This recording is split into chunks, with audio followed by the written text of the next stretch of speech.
சிக்கு book stories.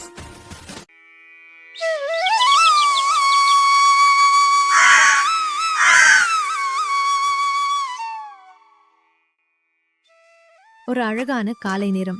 அந்த கிராமத்தில் இருக்கக்கூடிய மக்கள் எல்லாம் அவங்கவங்க வேலைய பார்த்துட்டு இருந்தாங்க. ஒரு பக்கம் பெரியவங்க பேசிக்கிட்டும், இன்னொரு பக்கம் குழந்தைகள் ஜாலியா விளையாடிட்டு இருந்தாங்க. ஆனா அந்த ஊர்ல ஒரே ஒரு தாத்தா மட்டும் நிம்மதி இல்லாம இருந்தாரு. அவர் பேரு முத்தையா. சொத்து சுகம் அவர்கிட்ட நிறைய இருந்தாலும் அவருக்குன்னு சொல்லிக்கிறதுக்கு சொந்த பந்தம்னு யாருமே இல்ல. மனைவியும் கொஞ்சம் வருஷத்துக்கு முன்னாடி தான் இறந்து போனாங்க. அதனால அவர் தன்கிட்ட இருக்க சொத்து எல்லாத்தையும் நம்மளும் இறந்து போறதுக்கு முன்னாடி நல்லவங்க யாருக்காவது எழுதி கொடுத்தடணும் அப்படின்னு நினைச்சிட்டு இருந்தாரு முத்தையா தாத்தா. உடனே அவர் வீட்ல சின்ன வயசுல இருந்து வேலை பார்த்துட்டு வந்த ராமு சோமு அப்படின்ற 2 நம்பிக்கை கூறிய வேலைக்காரங்களையும் கூப்பிட்டாரு முத்தையா தாத்தா. டே ராமு, சோமு, இங்க வாங்கடா 2 பேரும். உடனே ராமுவும் சோமுவும் முத்தையா தாத்தா முன்னாடி வந்து நின்னாங்க. சொல்லுங்க ஐயா, எதுக்கு எங்களை கூப்பிட்டீங்க? உங்களுக்கு ஏதாச்சும் உதவி தேவைப்படுதா? உதவியெல்லாம் இப்ப எதுவும் வேணாண்டா பசங்களா. உங்ககிட்ட ஒன்னு சொல்றதுக்கு தான் இப்ப நான் உங்களை இங்க வர சொன்னேன். என்னுடைய காலம் முடியறதுக்கு முன்னாடி இந்த சொத்து எல்லாம் நல்லவங்க கைக்கு போகணும். நீங்க 2 பேரும் எனக்கு பிள்ளைங்க மாதிரி தான். சின்ன பிள்ளையிலிருந்து நீங்க 2 பேரும் இந்த வீட்ல வேலை பார்த்துட்டு வரீங்க. ஆனா யாரு உண்மையில நல்ல மனசோட வேலை பார்க்கறாங்கன்னு எனக்கு தெரியல. அதனால நாளையிலிருந்து 3 நாட்கள் உங்களுக்கு ஒரு போட்டி வைக்க போறேன். அந்த போட்டியில யாரு நல்ல மனசோட உழைக்கிறாங்கன்னு நான் பார்ப்பேன். அதுல வெற்றி பெறுபவனுக்கே என் முழு சொத்தையும் நான் எழுதி வைக்க போறேன். புரிஞ்சுதாடா பசங்களா? முத்தையா தாத்தா இந்த மாதிரி சொல்லவும் ராமுவும் சோமுவும் மனசுக்குள்ள இந்த மாதிரி மாறி மாறி நினைச்சுக்கிட்டாங்க. என்ன ஆனாலும் சரி, ஐயாவோட சொத்து மொத்தமும் இந்த ராமு கைக்கு போக விடக்கூடாது. சொத்து மொத்தமும் நமக்குத்தான் வந்தாகணும். இந்த போட்டியில எப்படியாவது ஜெயிச்சு மொத்த சொத்தையும் ஐயா கிட்ட இருந்து வாங்கிடணும். இந்த சொத்து நமக்கு கிடைச்சாலும் சரி, நமக்கு கிடைக்காம போனாலும் சரி, முத்தையா ஐயாவோட மனசு மட்டும் கடைசி வர சந்தோஷமா இருந்தாலே போதும் அப்படின்னு 2 பேருமே நினைச்சிட்டு போட்டிக்கு தயாராக ரெடியானாங்க.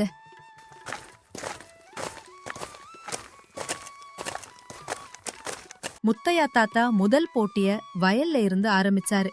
டே ராமு, சோமு, இந்த வயலுக்கு எதுக்காக நான் உங்களை கூட்டிட்டு வந்திருக்கேன்னு பாத்தீங்கன்னா, உங்களுடைய போட்டியே இந்த வயல்ல இருந்து தான் ஆரம்பிக்க போகுது. நீங்க 2 பேரும் இந்த வயல்ல இறங்கி இன்னைக்கு முழுவதும் வயல் வேலை பார்க்கணும். யார் இன்னைக்கு முழுவதும் நல்லபடியா வயல்ல வேலை பார்த்து முடிக்கிறீங்களோ அவங்களே இந்த போட்டியில வெற்றி பெற்றவர். உடனே ராமுவும் சோமுவும் வயல்ல இறங்கி வேலை பார்க்க ஆரம்பிச்சாங்க. இப்படியே கொஞ்ச நேரம் போனுச்சு. ராமுவை விட சோமு வயல்ல சுறுசுறுப்பாகவும் வேகமாகவும் வேலை பார்த்துட்டு இருந்தான். அதுக்கான காரணம் முத்தையா தாத்தாவோட சொத்து அவன் மண்டைக்குள்ள ஓடிக்கிட்டே இருந்தது. இதனாலேயே சீக்கிரமா இந்த வயல் வேலைய முடிச்சிட்டு இந்த போட்டியில வெற்றி பெறணும் அப்படின்னு அவன் நினைச்சிட்டு இருந்தான். அட சீக்கிரண்டா, நீ இப்படி வேலை பார்த்தா உன்னால கண்டிப்பா இந்த போட்டியில ஜெயிக்க முடியாது. கொஞ்சம் வேகமா வேலையை பாருடா. வேலை அப்படின்றது வேக வேகமா செஞ்சு முடிக்கிறது இல்லடா சோமு. பொறுமையா செஞ்சாலும் நல்ல மனசோட செய்யணும். அப்பதான் அந்த வேலை முழுமை பெறும். இப்படியே 2 பேரும் கொஞ்ச நேரம் வேலை பார்த்துட்டு இருக்கும்போது 2 பேருமே சோர்வாகி தண்ணி குடிக்க போனாங்க. முதல்ல சோமு தண்ணி குடிச்சிட்டு மீண்டும் வயல்ல இறங்கி வேலை பார்க்க ஆரம்பிச்சான். ஆனா ராமு தண்ணிய குடிச்சிட்டு அங்க மரத்து நிழல்ல உட்கார்ந்திருந்த முத்தையா தாத்தாக்கும் குடிக்கிறதுக்கு தண்ணி கொண்டு போய் கொடுத்தான் ராமு. ராமுக்கு வேலையை விட நல்ல மனசும் இருக்கும் போல அப்படின்னு நினைச்சாரு முத்தையா தாத்தா. அப்படியே அன்னைய நாளும் முடிஞ்சது. அன்னைக்கு வச்ச போட்டியும் முடிஞ்சது. அடுத்த நாள் காலையில முத்தையா தாத்தா ராமுவையும் சோமுவையும் கூட்டிக்கிட்டு தன்னுடைய பழைய பாழடைஞ்ச வீட்டுக்கு கூட்டிட்டு போனாரு. டேய் பசங்களா, இந்த வீட்டு பக்கம் நான் வந்தே பல வருஷம் ஆகுது. அது உங்க 2 பேத்துக்கும் நல்லாவே தெரியும். இருந்தும் நான் ஏன் இந்த பக்கம் உங்க 2 பேரையும் கூட்டிட்டு வந்தேன் அப்படின்னா, இந்த இடத்திலிருந்து தான் உங்களுடைய இரண்டாவது போட்டியே ஆரம்பிக்க போகுது. அப்படின்னு சொல்லி வீட்டுக்குள்ள கூட்டிட்டு போனாரு முத்தையா தாத்தா. ராமு, சோமு, இந்த வீட்டை ரெண்டா பிரிச்சு ஆளுக்கு ஒரு பக்கம் சுத்தப்படுத்துங்க. யாரு நான் கொடுத்த வேலையை சீக்கிரமா முடிச்சு வீட்டையும் நல்லா சுத்தப்படுத்துறாங்களோ அவங்களே இந்த போட்டியில வெற்றி பெற்றவர். அப்படின்னு முத்தையா தாத்தா சொல்லிட்டு, டேய் பசங்களா, என்னால இங்க நிக்க முடியல, அதனால நான் வீட்டுக்கு போறேன். திரும்பி இங்க வருவனான்னு தெரியல, அதனால நீங்க 2 பேரும் வேலைய முடிச்சிட்டு வீட்டுக்கு வந்து சேருங்கடா அப்படின்னு சொல்லிட்டு வீட்டுக்கு கிளம்பிட்டாரு முத்தையா தாத்தா. உடனே ராமுவும் சோமுவும் வீட்டை சுத்தம் செய்ய ஆரம்பிச்சாங்க. இப்படியே கொஞ்ச நேரம் போச்சு. அந்த சமயத்துல சோமு ராமுவ பார்த்து இப்படி சொன்னான். டேய், இதுக்கெல்லாம் எதுக்குடா இவ்ளோ கவனம் செலுத்துற? ஐயா திரும்பி வந்து பார்க்க போறாரா என்ன? வாடா, வேக வேகமா வேலையை முடிச்சிட்டு வீட்டுக்கு போவோம். ஐயா பார்க்கலனா என்னடா, நம்ம மனசுன்னு ஒன்று இருக்குல்ல, அது நம்மளை பார்க்கும்ல. அதனால பொறுமையா வேலையை பார்த்தாலும் நேர்மையா வேலையை முடிச்சிட்டு 2 பேரும் ஒன்னா வீட்டுக்கு போவோம்டா. எனது உன் கூட நான் வரவா? உன் கூட நான் வீட்டுக்கு வரணும்னா ராத்திரி 10 மணி ஆயிடும். அதனால நான் சீக்கிரமா வேலையை முடிச்சிட்டு வீட்டுக்கு போய் ஐயாவை பார்க்க போறேன். இந்த போட்டியில வெற்றியும் பெற போறேன் அப்படின்னு சொல்லி வேக வேகமா வேலைய முடிச்சிட்டு வீட்டுக்கு போனா சோமு. ஆனா ராமுவோ முத்தையா சொன்ன மாதிரியே வீட்டையும் கிளீன் பண்ணி முடிச்சிட்டு வெளியில வந்து ஓட்டு மேல ஏறி அங்க இருக்கக்கூடிய முள் எல்லாத்தையும் எடுத்து போட்டு ஓட்டையும் கிளீன் பண்ணி கீழே வந்து அந்த பகுதியையும் நல்லா பெருக்கி சுத்தம் செஞ்சான் ராமு. ஆனா இங்க நடந்த எல்லாத்தையும் ஒரு ஓரமா நின்னு வேடிக்கை பார்த்துட்டு இருந்தாரு முத்தையா தாத்தா. கடைசில ராமுவும் வீட்டு வேலை எல்லாத்தையும் முடிச்சிட்டு முத்தையா தாத்தாவை பார்க்க கிளம்பிட்டான்.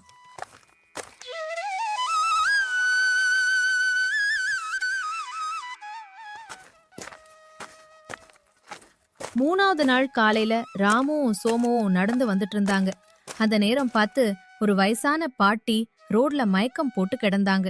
அவங்கள பார்த்த ராமு பதட்டமாகி அந்த பாட்டியை எப்படியாச்சு காப்பாத்தியாகணும் அப்படின்னு முடிவு செய்தான். ஆனா அங்க நின்னுட்டு இருந்த சோமு ராமுவை பார்த்து இப்படி சொன்னான். டேய் ராமு, உனக்கு என்ன பைத்தியம் பிடிச்சிருச்சா? இப்பவே நேரம் ஆயிடுச்சு, நம்ம வீட்டுக்கு போகணும். ஐயா அங்க நமக்காக காத்துக்கிட்டு இருப்பாரு. நீ இந்த நேரம் பார்த்து இந்த பாட்டிக்கு உதவி செய்ய போயிட்டீன்னா இன்னைக்கு ஐயா சொல்ற போட்டியில உன்னால கலந்துக்க முடியாது. அதனால இந்த பாட்டி இப்படியே விட்டுட்டு என் கூட வா. போற வழியில யாராவது வந்தாங்கன்னா அவங்க கிட்ட சொல்லி இந்த பாட்டியை காப்பாத்த சொல்லிக்கலாம் அப்படின்னு சோமு சொல்றத கேட்ட ராமு சோமுவை பார்த்து இப்படி சொன்னான். இல்லடா சோமு, இந்த பாட்டி இந்த நிலைமையில இருக்கும்போது என்னால இந்த பாட்டியை பார்த்தும் பார்க்காம கடந்து போக முடியல. அதனால நீ வரலன்னா போ, நான் போய் இந்த பாட்டியை மருத்துவமனையில சேர்த்துட்டு அப்புறமா வீட்டுக்கு வரேன். இதெல்லாம் நம்ம வேலை இல்லைன்னு சொன்னா நீ என்ன கேட்கவா போற? ஏதோ பண்ணு போ, நான் போய் என் வேலையை பார்க்கறேன் அப்படின்னு சொல்லிட்டு சோமு வீட்டுக்கு போயிட்டான். ராமு பாட்டிய கூட்டிக்கிட்டு ஹாஸ்பிட்டலுக்கு போய் அந்த பாட்டிக்கு வைத்தியத்தையும் பார்த்து மறுபடியும் பத்திரமா வீட்ல கொண்டு போய் விட்டான். சோமு, என்னப்பா நீ மட்டும்தான் வந்திருக்க? ராமு எங்க? அப்படின்னு முத்தையா தாத்தா சோமுவை பார்த்து கேட்கவும் நடந்த எல்லா விஷயத்தையும் முத்தையா தாத்தா கிட்ட ஒண்ணு விடாம சொன்னான் சோமு. சோமு, எனக்கு உடம்பு சரியில்லை.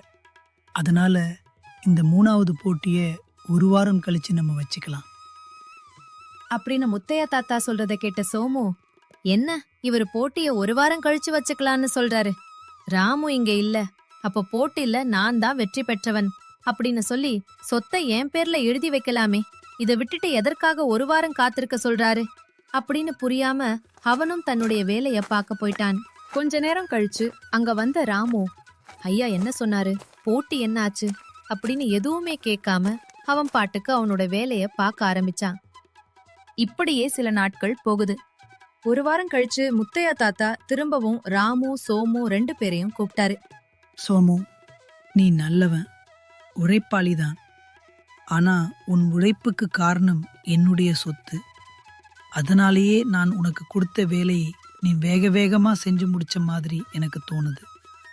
ஆனா நான் உங்க 2 பேர்கிட்டையும் எதிர்பார்த்தது உங்களுடைய சுறுசுறுப்பான வேலையை மட்டும் கிடையாது. உங்களுடைய பொறுமை, முழுமையான வேலை, மக்களுக்கு உதவி செய்யும் மனப்பான்மை, இததான் நான் உங்ககிட்ட எதிர்பார்த்தேன். ராமு, நீ உழைப்பாளி. அதுக்கும் மேல நல்ல மனுஷன். என் சொத்து மனுஷத்தனத்தை மதிக்கிற கையில தான் இருக்கணும். அப்படின்னு சொல்லி முத்தையா தாத்தா சொத்து எல்லாத்தையும் ராமுக்கே எழுதி வச்சாரு. என்னை மன்னிச்சிருங்க ஐயா, பணம் தான் எல்லான்னு தப்பா நினைச்சிட்டேன். இப்போ நான் திருந்துறேன். பணத்தை விட மனுஷத்தன்மை தான் என்னைக்குமே உயர்ந்ததுன்னு நான் இப்போ புரிஞ்சுக்கிட்டேன்.